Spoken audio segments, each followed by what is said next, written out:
Olá, tudo bem? Seja muito bem-vindo ao Espaço Livre, o programa de entrevistas da TV Câmara São Paulo. Mais uma vez eu lembro que você pode participar do programa, sugira um tema ou um entrevistado. Envie sua mensagem pelo WhatsApp.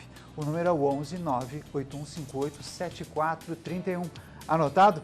Eu aguardo a sua mensagem. Bem, hoje no programa nós vamos falar da recém-aprovada Lei de Zoneamento, que é o conjunto de regras que define o que pode ser construído e o que pode funcionar em cada rua da cidade. Para falar mais deste assunto, eu recebo o relator da Lei de Zoneamento, o vereador Paulo Frange, do PTB. Vereador, muito obrigado pela presença. Seja bem-vindo ao Espaço Livre. Obrigado, Daniel. É um prazer enorme estar aqui prestando esse serviço. Agora é a nossa missão explicar cada um dos detalhes da lei. Por essa razão é que nós convidamos o senhor, inclusive, passado mais de 10 dias, pouco mais de 10 dias da sanção da Lei de Zoneamento pelo prefeito Fernando Haddad. Eu acho importante a gente recapitular para o nosso público todo esse processo, que não foi um processo fácil, foi árduo, intenso, mobilizou praticamente todos os parlamentares, grande parte do Legislativo e também a população paulistana.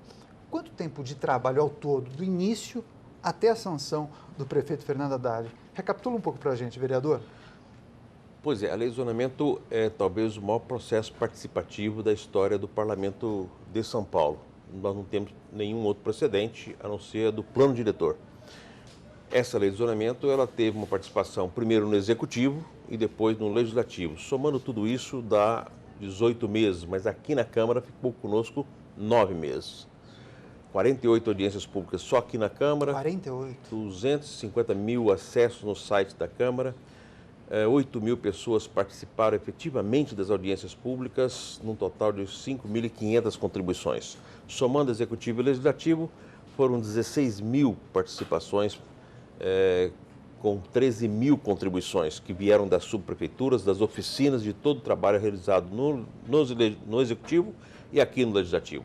É um processo sem precedentes e com uma transparência muito grande, porque tudo foi disponibilizado na internet, em tempo real, e sempre antes de cada processo de votação, uma minuta publicado previamente. Vereador, esse novo projeto urbanístico vai valer para os próximos 13 anos, me corrija se eu estiver errado.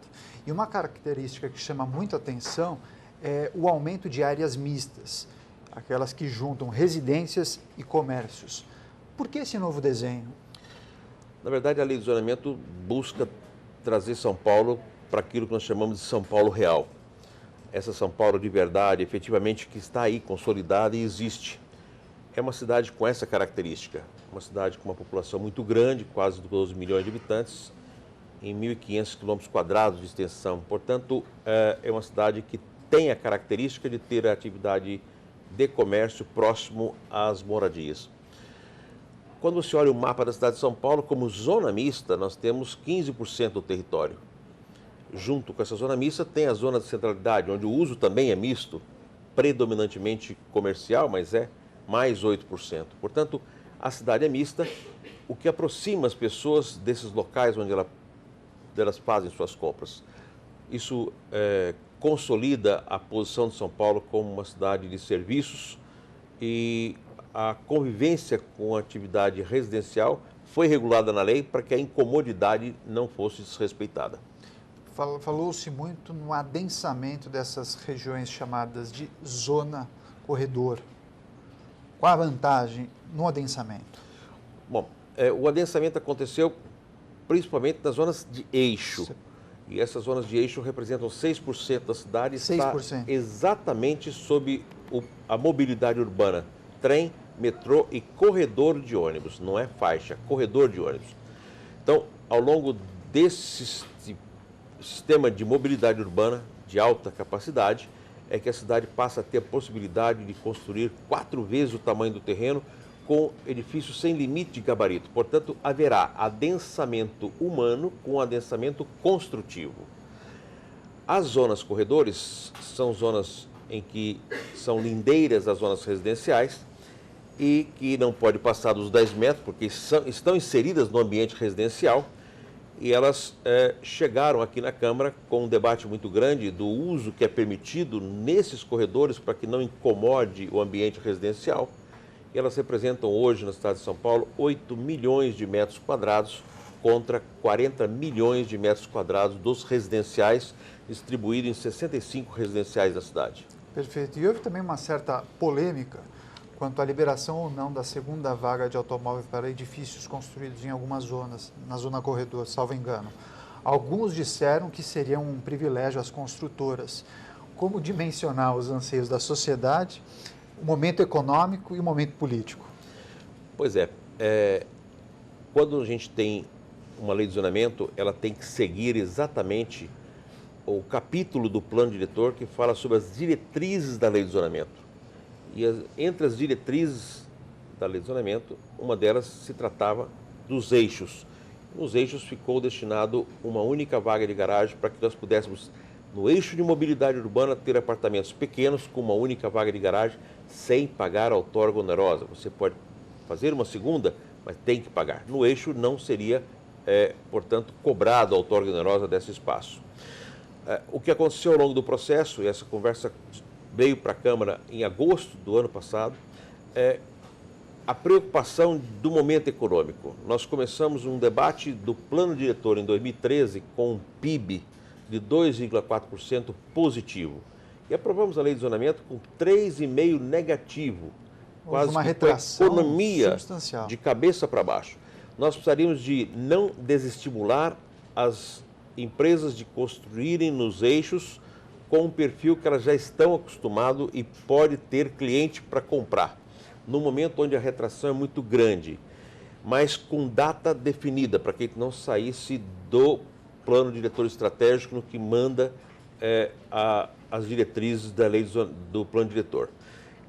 Portanto, ficou um artigo dizendo que por até 3 anos improrrogáveis, nós podemos permitir, para cada 60 metros quadrados de apartamento, nós tenhamos uma vaga de garagem sem pagar a outorga onerosa, para tentar estimular, nesse momento que nós temos uma quebra enorme do ritmo de produção.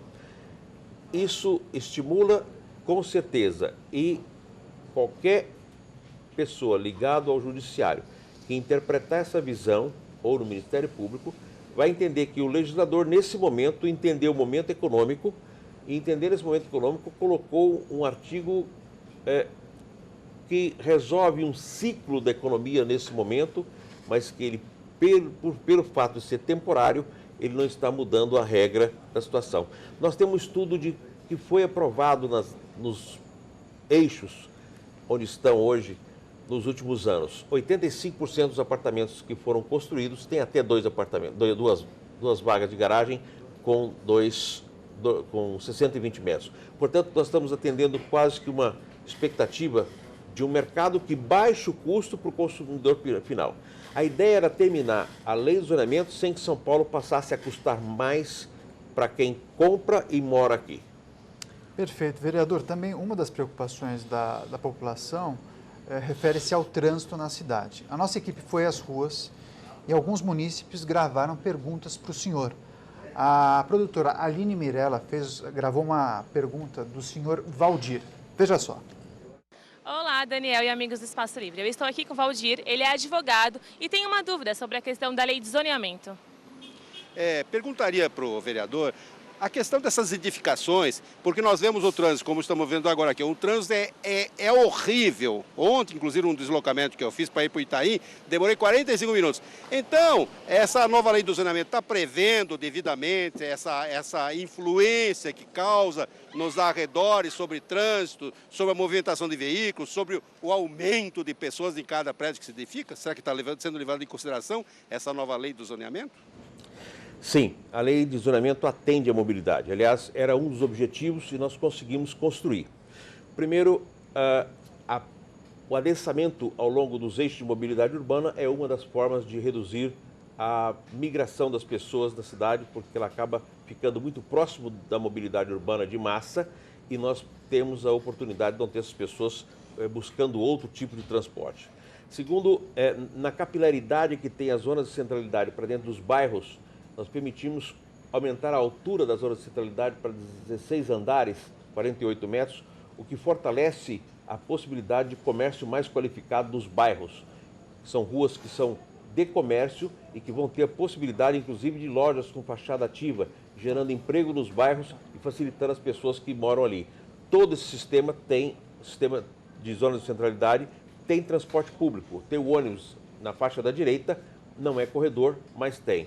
Nas zonas corredores, nós também tratamos do assunto porque, permitindo a zona corredor atividades comerciais, elas acabam atendendo ao público do entorno, não é o público de passagem. Isso facilita, as pessoas não precisam ficar migrando de um lado para outro. A lei de zonamento, ela atende bem a esse processo. A outra situação não depende da lei de zonamento, mas nós temos sentido. É importante lembrar que existe uma pesquisa internacional sobre este assunto. São Paulo, até o ano passado, era a sétima cidade mais congestionada do mundo. Hoje ela é a 57ª, por algumas atitudes que vêm sendo tomadas e com isso a gente vem caindo nesse ranking de congestionamento. É lógico que algumas situações são mais críticas. A Zona Sul de São Paulo, ela é sempre mais difícil do ponto de vista de zona de mobilidade e de área de mobilidade urbana. Tem em média 30% a 40% mais congestionamento do que as outras, justamente porque falta o transporte de massa. Falta o metrô que está chegando agora e falta mais trem naquela região. Legal, olha só, chegamos ao final do primeiro bloco do programa. Importante essa entrevista com o vereador Paulo Frange do PTB, tirando todas as dúvidas da lei de zoneamento. Vamos fazer um rápido intervalo e daqui a pouco voltamos com mais Espaço Livre. Até já!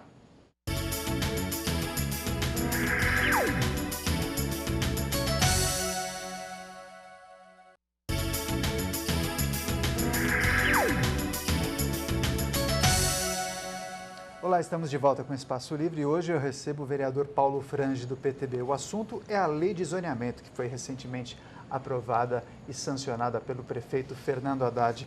Vereador, nós falamos de alguns assuntos, falamos das regiões, as zonas corredor, também falamos das zonas eixo da cidade, mas eu acho importante a gente falar de uma polêmica durante esse processo. Muito se falou que a lei de uso e ocupação do solo, que a gente trata por lei de zoneamento, ela teria um objetivo velado de alterar o plano diretor. Qual a razão dessa reclamação por parte da população?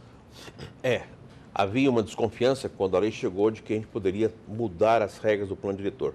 O plano diretor estratégico de São Paulo foi considerado um dos bons planos do mundo todo, foi premiado inclusive pela ONU Habitat, é realmente um avanço muito grande. A lei de zoneamento nos coloca dentro das mais modernas legislações urbanísticas do mundo, mas nós buscamos cumprir fielmente aquilo que estava na lei de zoneamento.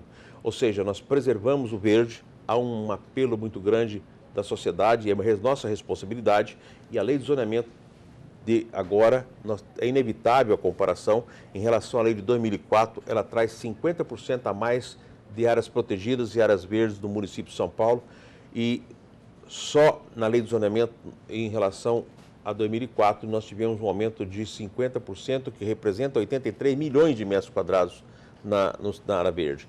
E nas zonas especiais de interesse social, nós aumentamos 85% em relação a 2004, que era uma expectativa do plano diretor, das chamadas ZEIs de produção, ZEIs que efetivamente serão construídas. Legal. Olha só, muitas pessoas, sobretudo os empreendedores, dizem que São Paulo é uma cidade muito burocrática. Todas as licenças e autorizações para quem quer abrir um estabelecimento são emitidas com muita lentidão e é preciso contatar muitos órgãos. Houve uma mudança substancial nesse sentido. A lei de zoneamento, digamos, ela desburocratizou as licenças de funcionamento. Pouca gente sabe disso. Explica para a gente, vereador. Pois é um artigo só, mas talvez uma das grandes comemorações do setor que produz em São Paulo, o fato de você ter um artigo que garante que quando você entrega o auto de conclusão de uma obra, de um prédio, você já vai entregar junto a licença de funcionamento daquela atividade. Se você constrói um prédio de escritórios e ele está conforme o projeto, não há razão nenhuma para acontecer como acontecia antes, de você pedir para alguém depois sair procurando a licença de funcionamento. Isso encurta um ciclo de 6 a 8 meses, é uma peregrinação a menos, é menos corrupção, com certeza é um grande avanço.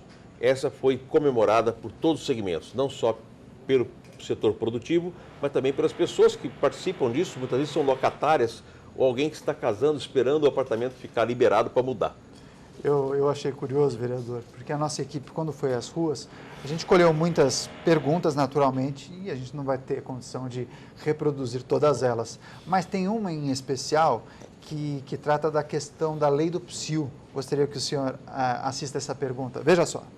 Minha dúvida é o que vai acontecer com a lei do PSIL? É verdade que essa lei de zoneamento vai suavizar? Como é que isso vai funcionar? Essa pergunta é muito boa. Parabéns pela colocação. Porque nós trouxemos para dentro da lei do zonamento tudo que tem de incomodidade. E a lei do PSIL vem para dentro da lei do zonamento. E houve a incorporação das normas técnicas federais, a NBR, de todos os critérios de incomodidade. E quando nós comparamos com a lei antiga, fica um pouco mais permissivo em alguns lugares o ruído. Mas isso não nos preocupa porque a regra de fiscalizar mudou. E a regra de fiscalizar agora é não tolerar a incomodidade. O que acontecia antes é que você aplicava uma multa de R$40 mil e o estabelecimento depois provava na justiça que ele tinha de estoque 20. E aí os juízes não permitiam que você recebesse essa multa porque ela é confiscatória.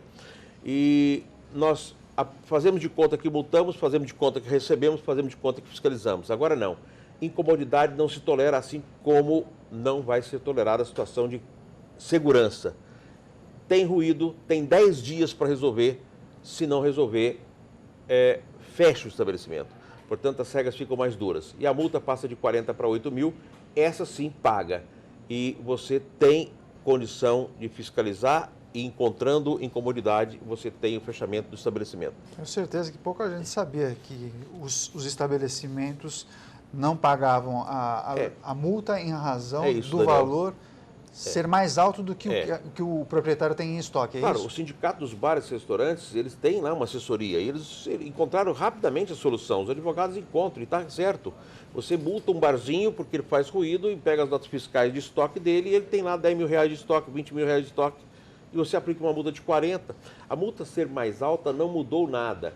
Nós precisamos de educar e a fiscalização tem que ser efetiva. Encontrou o processo dessa forma, tem comodidade, autua e tem 10 dias de prazo. Não resolveu o problema, fecha. Interessante. O senhor falou em fiscalização. Na nova lei de zoneamento foi criada, ou foi incorporada, a fiscalização orientadora para pequenos comércios. Esse seria um mecanismo também de combate à corrupção, vereador? Explica para a gente. Essa pergunta é muito boa, Daniel. Ela foi comemorada ontem num debate que fizemos na Associação Comercial de São Paulo. Aliás, nasceu lá essa discussão, nós devemos muito à participação popular, em especial a Associação Comercial de São Paulo.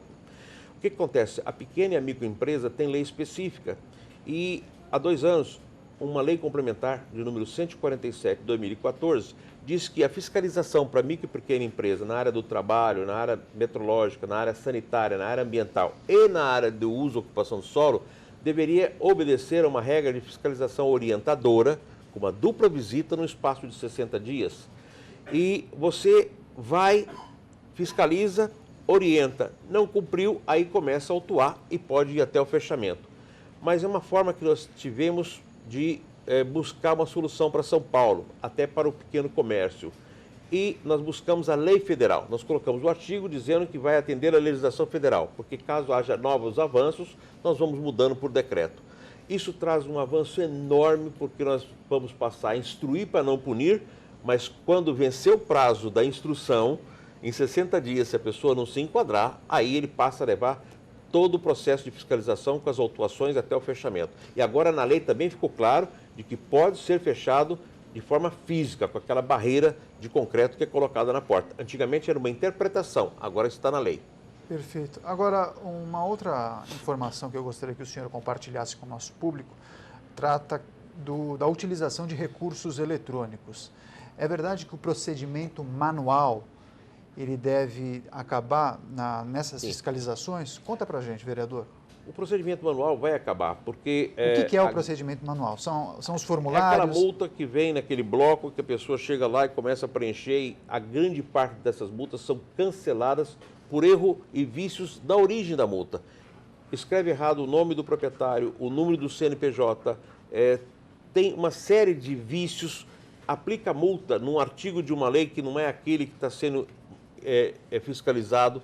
E aí na justiça é absolutamente simples, ou administrativamente essa multa cai. Agora não é eletrônico, você tem que preencher os quadros não podem ser mudados, os quadros, eles têm, o programa é inteligente, ele já vai colocando quais são os artigos da lei que está tendo infração e automaticamente já encaminha por e-mail a multa para aquele que está sendo fiscalizado e também para a Secretaria de Finanças para que possa autuar. Tem um dado curioso que eu estive há alguns dias no gabinete do vereador e ele compartilhou uma série de informações comigo e com outros jornalistas. E é verdade que nesse processo de atualização é natural que algumas leis mais antigas sejam revogadas. Agora, o que pouca gente sabe é que algumas leis da década de 50, elas foram revogadas, natural, né, esse processo de atualização. Conta pra gente. Hoje, quando alguém pergunta o que é a lei de zonamento de São Paulo, além daquilo que você disse, Daniel, é aquilo que é exatamente o nosso marco regulatório do uso do solo, mas ela é uma consolidação da legislação de São Paulo. Nós tivemos a revogação de 74 leis, que somam mais de 800 artigos. 74 leis, mais de 800 artigos. E tem leis de 1955, elas foram colocadas na ordem cronológica. Vai de 65, 55, 60, 64, 70, até a última, que é de um ano atrás. É impressionante a quantidade de legislações que nós tínhamos, que hoje, de forma simplificada, facilita, porque a lei toda agora nossa tem 180 artigos e é muito fácil alcançar. E ela vem com quadros e com mapas. Agora a pessoa, sabendo acessar o mapa, ela vai exatamente entender onde ela está e com 18 zonas você vai saber exatamente o que pode e o que não pode. Fica fácil para a pessoa, fica fácil para a fiscalização. Tem um aplicativo que os munícipes conseguem baixar e localizar exatamente em que região está a sua residência ou o seu estabelecimento? Como chama esse aplicativo? Nós temos o GeoSampa, que ele tem, você pode baixar em download e você pode saber tudo que tem na sua área, na sua região, na sua rua. Se é área de alagamento, se tem desapropriação em curso, se tem projeto de alargamento de rua, se tem projeto de canalização de córrego, tem tudo ali. Mas você pode baixar a lei de zonamento em São Paulo e você, da sua casa, pode saber tudo o que acontece na tua rua, em todas as regiões. É um programa simples, você tem que baixar primeiro o Google Earth, porque é baseado no GPS, esse programa é georreferenciado, nós temos que baixar o Google primeiro, e em seguida entra no site da Prefeitura, pode entrar no da Câmara também, e você vai encontrar lá lei de zonamento. Entrou em lei de zonamento, tem lá mapas, você vai procurar, tem mapas em PDF, mapa 1, está lá KMZ. Você vai baixar o mapa em KMZ, portanto, baixa o zoneamento sobre o georreferenciado, que é o Google Earth. E aí, demora um pouco, ele é pesado, mas você pode deixar arquivado e você vai acompanhar em seguida. Você colocou o seu endereço em pesquisa, vai aparecer exatamente a sua casa. Aparecendo, tem lá a cor e do lado tem aquilo que explica a cor. Se aparece o cinza, você está numa zona mista. O que eu posso fazer numa zona mista? 2 vezes o tamanho do terreno com 28 metros de altura. Eu estou numa zona amarelinha, é uma zona estritamente residencial. Não pode ser mais de 10 metros e só pode residência. Cair no azul, é uma zona corredor. Tem um azul mais escuro, mais claro e um outro no intermediário. É zona corredor 1, 2 ou 3. E aí você vai em uso, vai saber exatamente o que pode em cada uma dessas áreas. Legal, vereador. Olha, muito importante essa entrevista. Gostei muito do bate-papo. Infelizmente, nós não temos mais tempo, mas quem quiser continuar esse papo com o senhor, tem condição de entrar em contato com o gabinete do senhor, não tem? Sem dúvida. Pode entrar, o nosso e-mail está aí. Muitas pessoas têm dificuldade de baixar os programas. Pode entrar no nosso e-mail e nós encaminharemos com certeza para você o passo a passo de como você baixa tudo isso. É muito fácil, é importante. Eu sempre brinco, se tem idoso em casa e tem dificuldade, peça o neto, ele faz isso rapidamente. É muito importante você ter isso em casa, porque nós radicalizamos na transparência para que todos nós possamos ser fiscais da cidade. Vereador, obrigado mais uma vez, muito importante essa entrevista e volte mais vezes ao Espaço Livre. Obrigado, vamos voltar sem dúvida. Muito obrigado. O Espaço Livre de hoje fica por aqui, mas nós vamos continuar a falar dos assuntos importantes no seu dia a dia. Obrigado pela companhia, obrigado pela audiência. TV Câmara São Paulo, informação para a cidadania.